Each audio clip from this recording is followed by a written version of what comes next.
किसी पहाड़ी गांव में एक निर्धन किसान का परिवार रहता था। किसान की एक बेटी और एक बेटा था।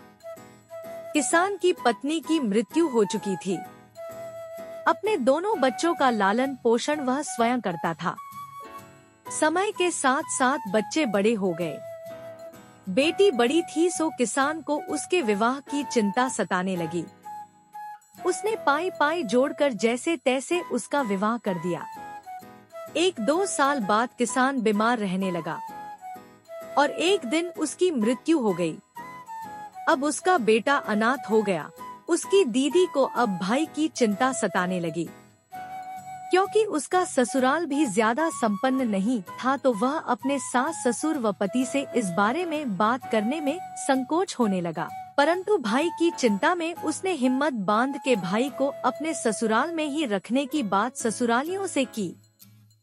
ससुराल वाले बहू की बात मान तो ली परंतु कुछ शर्तों के साथ।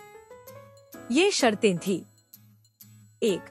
उसके भाई को भोजन में भूसे की रोटी और बिच्छू का साग।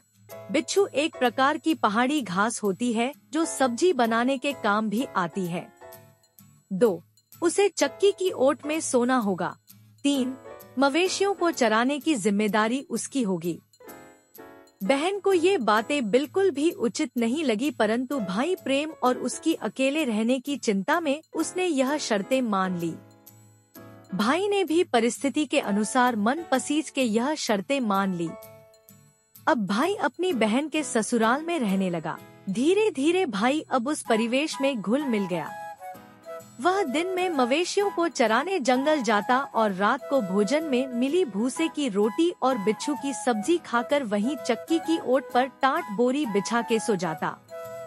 ऐसे ही वक्त बीतता गया। एक दिन मवेशियों को जंगल में चराते चराते उसे एक अनजान व्यक्ति मिला। उस व्यक्ति ने उसे उसके साथ चलने को कहा। पहले तो उसने साथ आने से मना किया परंतु जब वो सजनबी ने उसे अच्छा काम और अच्छे भविष्य का लोभ दिखाया तो वह सोचने लगा कि बहन के घर में बोझ बनने से अच्छा कहीं और काम करके धन कमाया जाए। उसने साथ चलने की हामी भर दी। शाम को जब भाई नहीं लौटा तो बहन को चिंता होने लगी। गांव में भी बात फैल गई। उसकी खोजबीन की गई। जब वह नहीं मिला तो सबने उसे मृत समझ लिया। बहन बहुत दुखी रहने लगी। उसे यकीन नहीं हुआ कि उसका भाई मर चुका है। खैर दिन महीने साल निकलते रहे। धीरे धीरे वह अपने भाई को भुलाती रही लेकिन तीज त्योहारों में जब आस पड़ोस की औरतें अपने भाई से मिलने जाती या उनके भाई उनसे मिलने आते तो वह अपने भाई को याद करके आंसू बहाती।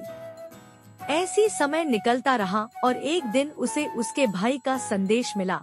वह फूली नहीं समाई। जिसे वह मरा समझ चुकी थी वह जिंदा था। वह भाई से मिलने अपने मायके गई। घर पहुंचकर उसे भाई की संपन्नता देखकर आश्चर्य हुआ। भाई ने उसे भूतकाल में जो भी हुआ सब बताया। दोनों एक दूसरे से मिलकर बहुत खुश हुए।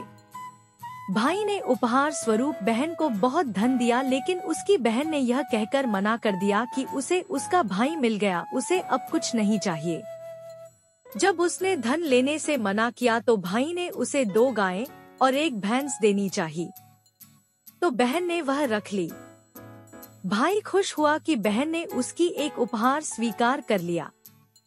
उसने गाय के गले में घंटी बांध दी और बहन के साथ भेज दिया। बहन उन गायें और भैंस के साथ ससुराल को चल दी।